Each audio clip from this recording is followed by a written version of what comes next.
Welcome to the podcast. It starts with you, with me, Vic O'Farrell. I ask my guests, by understanding their own behaviours and personality style, what impact on their lives, both personally and professionally, has there been?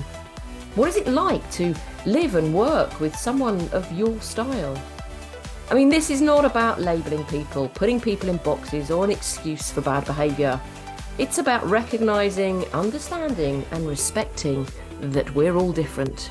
And what impact can you have on others by looking in the mirror?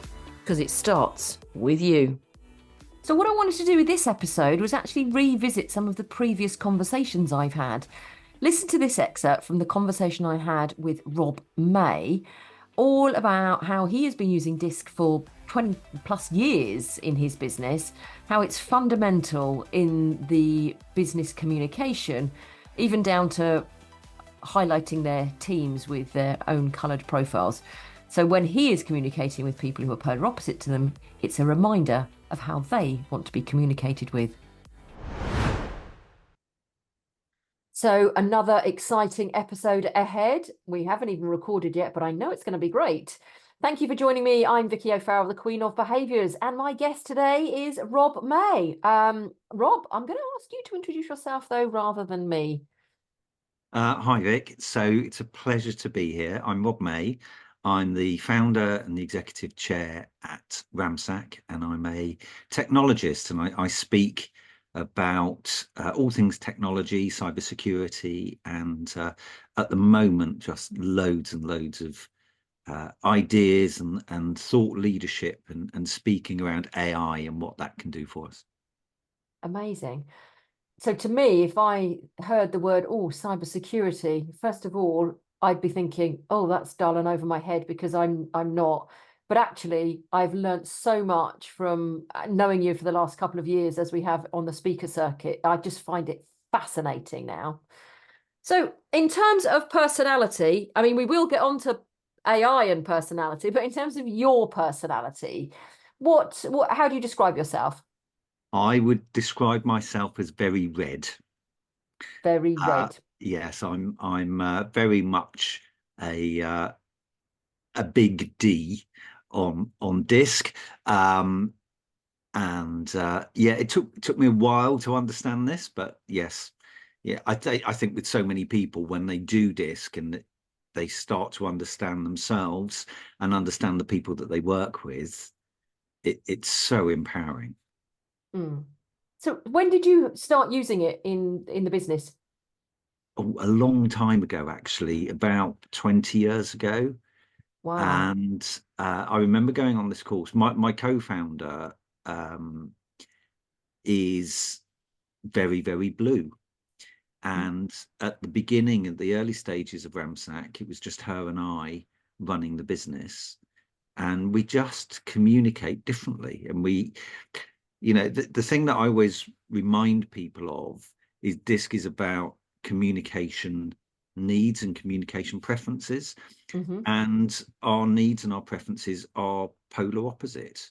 And until we had that understanding, and I did an initial course and then I came back and spoke to her about it, I mean, this is why we get stuck. And yeah, absolutely transformational. So in terms of red and blue, what does that mean? So for the people that are listening that are thinking, oh, what does that mean? What do you need and what did she need? So what that means, I tend to, well, there's two things. I speak to think is one aspect to it, whereas Sally is a blue, as a C on the disc profile. Sally has to think to think. She has to take time and to process. But the other thing is, if you want me to make a decision, what I want is highlighted bullet points, and I'll give you a gut feeling response, and I'll go, that's the answer. Whereas if she needs to make a decision, she needs lots and lots of detail and lots of facts and lots of evidence.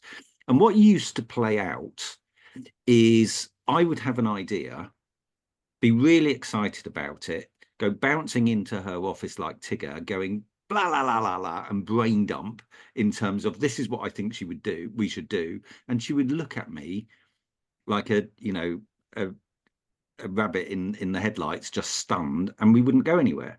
Conversely, if the shoe was on the other foot and she'd got an idea and something we wanted to do, she would write a long report with all the research, and at some point she'd walk into my office and leave that in my inbox, in my in tray, and then come back a few days later and say, what did you think of my idea? And I'd go, what idea? Because that's detail and I don't really. You hadn't even read it. No, it was still in your in tray. Yes, and it's not that I don't read detail, obviously, but it's not what I need to make a decision. Yeah. And it was understanding that we'd got those differences, and we use this a lot in our business. And I've got one colleague who I always sort of point to as the brilliant exemplar of how this works. And he also is very blue. And he will come to see me for a discussion because he needs a decision making on something. And he'll go, bang, bang, bang, what do you think? And I'll give him the answer and say, that's what we should do. Brilliant. I'm happy. He's happy. Off he goes. He then sends me an email and he says, Rob, thanks for our red conversation. For my sake, here's a blue email following it up. And he gives all the stuff that he needs to get off his chest in terms of documenting where he's got to with this. But that's brilliant. And we know how each other works and how we best communicate. The understanding about communication needs. So we now do it as part of everybody's onboarding. It's part of their first couple of weeks at the business. And we use it in a number of ways. So we use Microsoft software in our business. So we use Microsoft 365. In Microsoft, you have, when in your Microsoft account, you have a profile picture. Yeah. And whenever you go to type an email to someone, if they're there in your contacts, up pops their profile picture and so on. Or if you go to do a Teams message or whatever. What we do is once we've gone through the profiling, we edit the Office 365 profile picture so that the background of the person's identity is their disk colors. So what that means is if I go to type an email to you, you pop up and there's your profile picture and you're bright yellow in the background. And I think, okay, what do I need? Or I'm typing an email to Sally and it pops up blue. And I think I can't do my default, 2-line red email. I need to give Sally detail. Yeah. So we do that. Everybody's identity pass as well. So everyone has an identity pass to get in meeting rooms and all the rest of it, which has their profile picture on it. And again, that has their disk colors in the background. So you say they're disk colors. So I'm thinking like you on LinkedIn, for example, your background is red on your picture. So that's what shows up there. So for me, I would be yellow red. So would I have both colors in my background? You would. So it's not just, so it does show the whole blend. And would it show the fact that my yellow is probably 60% and my red is 40%? Oh, wow. Okay. So you really have taken it. Absolutely. And what that means is it keeps it front of mind for people. Yeah. And I think to use these tools effectively, you have to keep things front of mind. And the beauty of DISC is that it is so easy to understand. And if you practice it, and remember that, look, this is communication preferences. And that thing about, people say treat other people the way that you want to be treated. Well, that's not true when it comes to communication. No. And I always say to people, treat other people the way you want to be treated when it comes to kindness and respect. Yes. But when it comes to communication, you have to treat other people the way they need to be communicated with. Yes. And, that's the gospel that we preach to all staff in terms of, if you want to have successful communication with one another, let's appreciate and let's understand that we have different communication needs. Next is an extract from a conversation I had with Rikki Arundel. And they were amazing in telling me how it was that they could just understand someone's desk by walking into an office and understanding the personality styles from how the desk was laid out. And also how they used to put in some of their workshops, and I do it too, on, the blind spots, and how the different personalities would then actually look at their own blind spots and communicate that. So again, have a little listen to this excerpt from me and Rikki. You say when you walk into a room, you need to suddenly go to yourself, oh, okay, green, which is S, which is the reserved, people focused. Could you just tell just from like how someone's desk is set up? Yeah. Just by walking in. Talk me through that. Right, if I walk into a room and it's an absolutely clear desk, the only thing on it is the thing we're dealing with today, I know pretty closely then we are dealing with someone who's a red. Because that's how they clear. They clear the desk, they get everything absolutely full. If I walk in and I can't see the desk behind the piles and piles of files, I'm thinking, right, probably blue here. Yeah. Covered in their detail. Yeah, all the stuff is just piles of files of detail. If I go in there and I start to see there's the picture of the cat and the dog and the kids, and there's it all looks very, very cozy, and it's all very warm and cozy and fluffy. I think we're probably talking green here. We're probably talking a relator, someone who loves people, and everything is related to people. Yeah, if I go in and it's just a bit messy, and yeah, everything's a little bit all over the place, and there's you're looking at yours because I'm talking about you right now, and I'm really work hard to try and keep this mine under control, because I mean, I used to get all sorts of problems. People say, how can you work with a desk in such a mess? I said, well, I know exactly where everything is. I know exactly how far down this particular pile of paper was last week's. But yellows are a bit messy. Because we don't like to be behind the desk for very long. It's off and out and doing and getting on with stuff. It is. So good thing every yellow should get themselves a very good organized secretary who keeps things in order. I do need one of those, because I'm very yellow and very red, and I'm looking here now and I'm thinking, yeah, the calculator's out, sunglasses, another pair of glasses, another book, got nail varnish and some tissues and some AirPods and a makeup bag. And on this side is, I'm obviously very red on this side because this is the side of the desk I'm working on to do the podcast today. So I have got my basically one pad, which is where I do my podcast recordings. And this is really organized and structured. And that is just carnage. So you've just described my yellow and red desk all in one, which is amazing. Yeah, I think we do move around a bit, and we move based upon our projects. But I've a simple thing I've had to do, because I have, like, they look like shoe boxes, but actually they're designed for storage, and I have about 10 of them in my office, and each of them for particular groups of things, so that if I think, right, if something goes wrong, I've got one that just says devices, and I know in there is all, there are phones, and there are bits and pieces for chargers, and there are batteries, and it's all there. Otherwise, it would be all over the place. Yeah. But it's and like you say, we're a blend of all the different styles. We're not just like one in a box. I'm not just yellow. But it's that whole recognizing it so that we know that we can flex and adapt. We work in our natural flow because that's who we are. But we know, like you were saying at the very start of this conversation, if you know that they are more assertive and they're more assertive than you are, if you start mirroring that behavior and start flexing and adapting. But it's where people don't have any self-awareness that you can see. I mean, you must have been in meetings over your time and seen different styles run meetings so differently. Oh, and I learned. I had a boss who was actually, he wasn't an extreme red, but he was definitely red in terms of the way he operated. And I got him to come to a meeting once, and the meeting was being run by somebody who was very analytical. And so the biggest problem I found with anybody who's either analytical or green and blue, they're absolutely rubbish decision makers. They really, really don't like making them.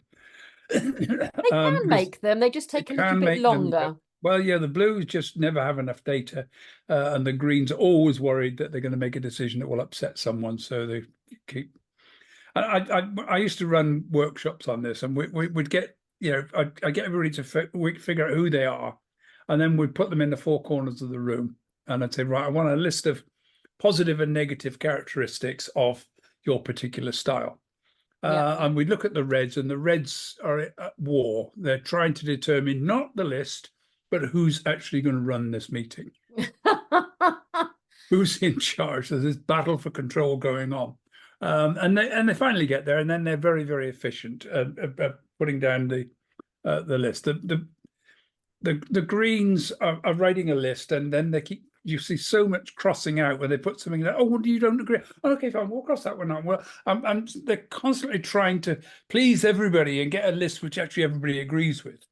The Blues, you think, where are the Blues gone?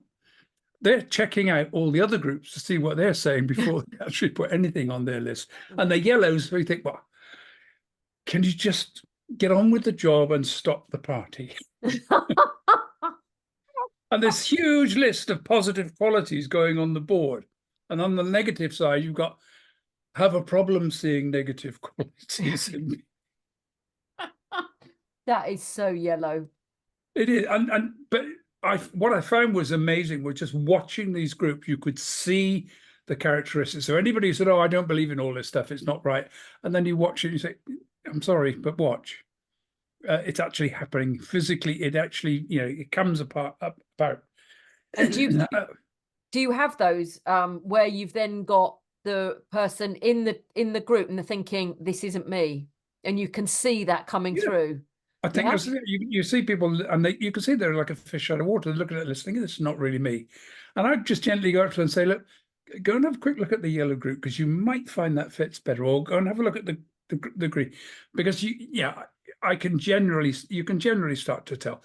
Reds often, I mean, they like to dress smart. They like to look in charge and look right. Greens much more connected with the earth, so you're going to, it's much more going to be sandals and long hippie clothes.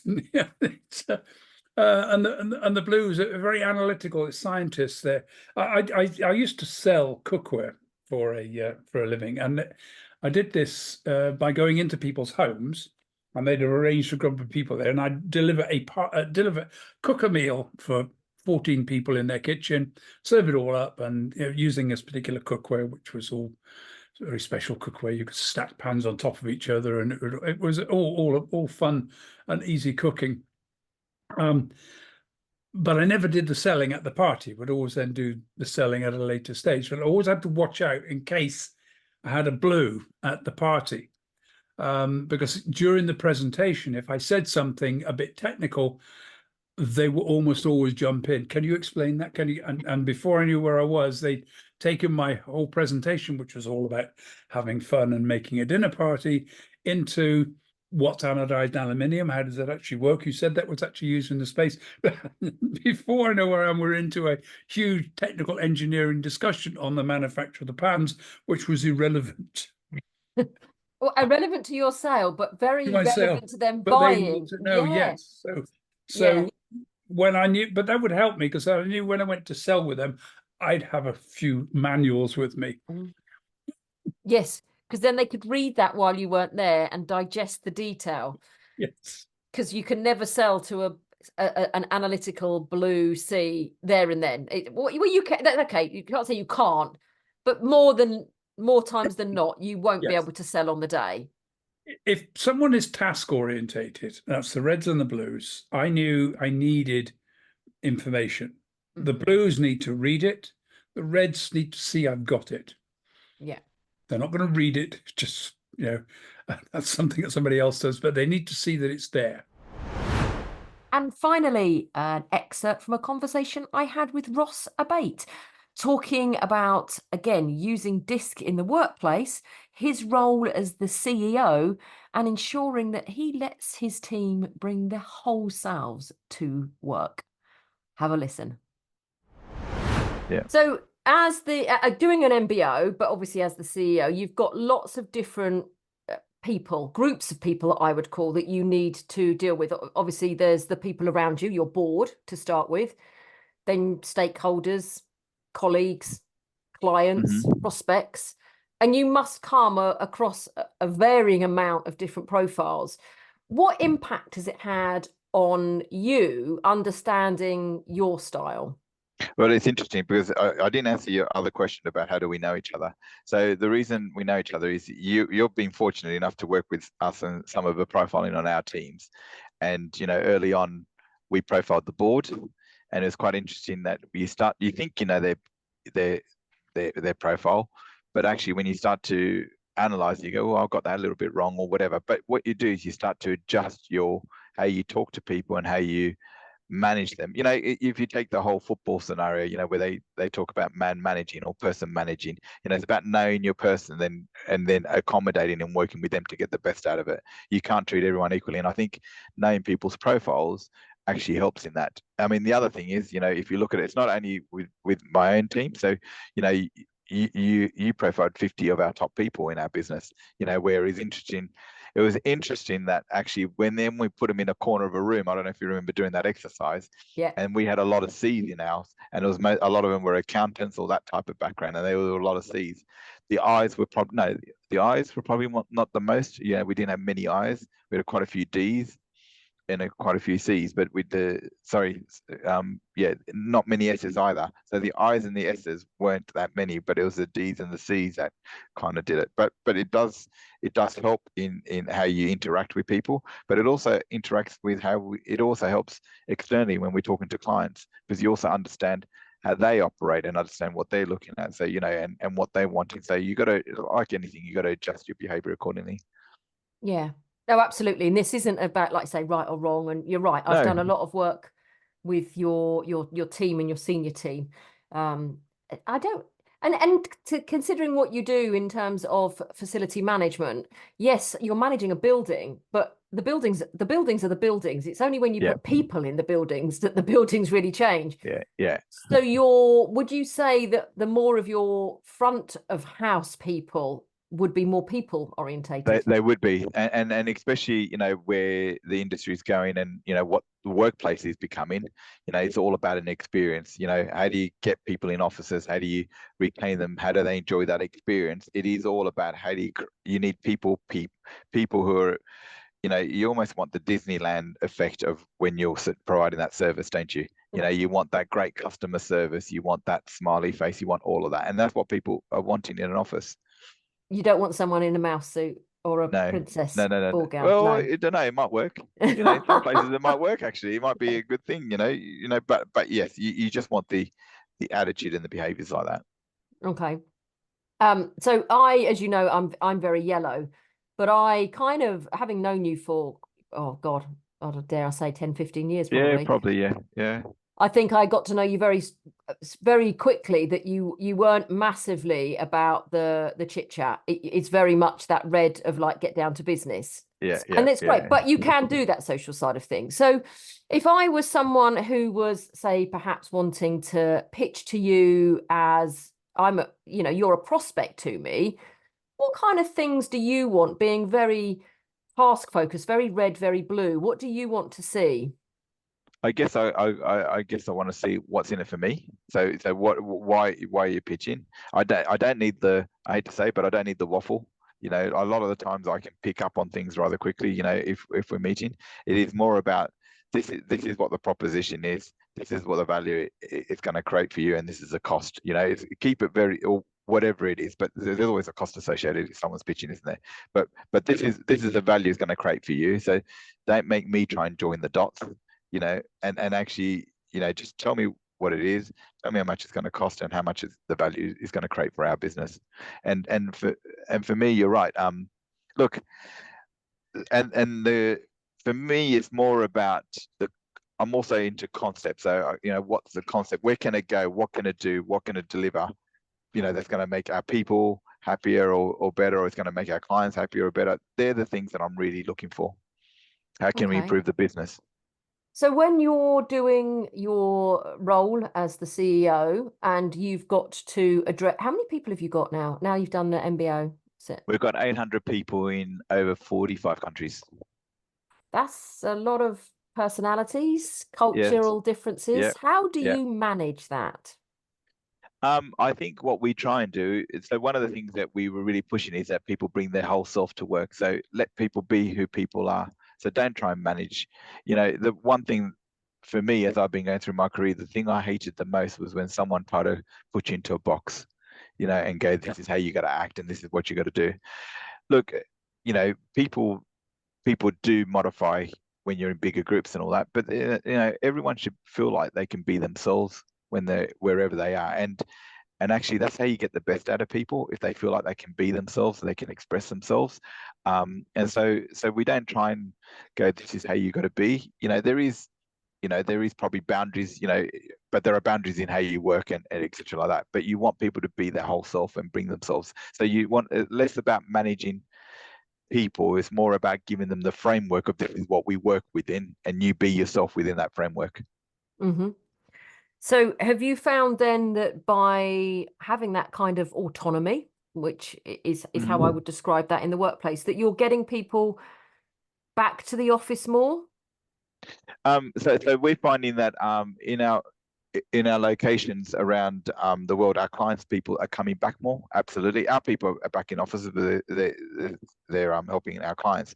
But our clients are finding that people are coming back slowly, and I think it is because of the experiences and I think humans have got a need also to interact with other humans. So I was with a gaming organization a few weeks ago in the US. We're in a presentation, and they're looking at their workspace saying, I probably don't need desks anymore, but I need flexible space. I need space where I can convert into to bring 50 people in, bring 20 people in, do some workshops, and that's when they're finding that people are coming back and they're getting more productivity that way.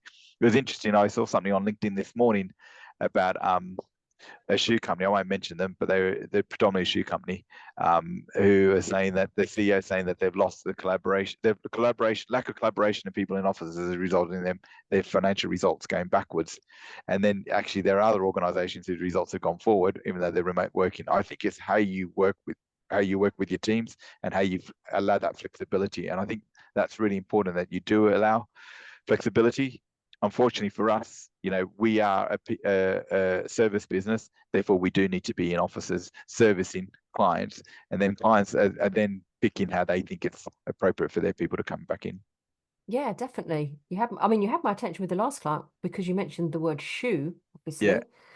But it is definitely about the experience that you say about what is it that person wants when they come into the office, because again, different personalities also want different things from their office space. But how do you make that flexible space for every personality? So I think it's more about, it's not about, I think it's more about what the task they're trying to achieve. So you get this agile. I mean, it's not as if it's new ideas, is agile working. So it's about creating environments where people can work, because you might wake up one morning and you go, I need to do focused work, and therefore I need to go and work in a space which is focused. You might wake up and go, I've got to do a couple of workshops, so I need to, I'm in and out of different meetings, so I just wanted to a drop down place. So for me, it's about creating office locations which have got this agility where you can work differently, where you're not going to the same desk every day, but you're going to the building which has got different components where people can go and work however they feel on the day, whatever their personality, etc. like that. Because like you say, people probably want to talk, so they probably want to be more in a breakout area where they're discussing and stuff like that, and less likely to come into the office to do quiet work, because they probably think I'll do that at home because that's where I can, because if I go to the office I get distracted. Do you know what I mean? Whereas you might see people who go, I'm going into the office, see people, D people coming into the office saying I want to do quiet work, because if I'm at home I'm going to get distracted. So it varies, and then you got to add that to people's personal home life. Do they have an office at home, or do they have a desk at home? How do they work at home? Is it practical to work at home? And if you're sharing with 4 different people, then you might have to go to the office whether you like it or not, because you can't work from home. So I think there is a whole variety of different reasons of why people go back to the office, and you got to create an office that accommodates for all of that. I hope you like those 3 little excerpts that I've taken from conversations I've had previously. If you want to find the full conversations, do either scroll through on Spotify or wherever you listen to, or on the YouTube channel, and go to watch them all. Do leave me a comment as to what resonated with you most, how these conversations have impacted you. I look forward to hearing from you.